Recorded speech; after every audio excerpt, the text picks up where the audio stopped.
Bolinao Falls naman po pansamantalang isinara dahil sa masamang panahon. Para sa detalye ng balitang yan, kasama natin Idol Ison Muyano. 104.7 IFM Report.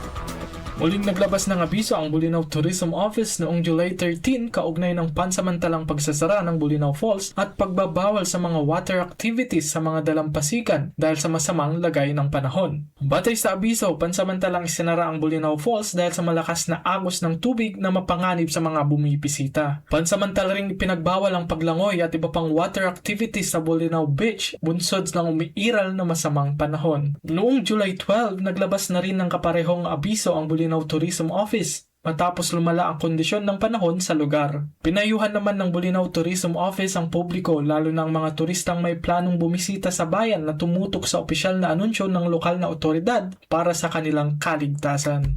Kasama mo mula rito sa IFM Dagupan, ito si Idol Ison Muyano, Tatak IFM. IFM News. IFM News. IFM News.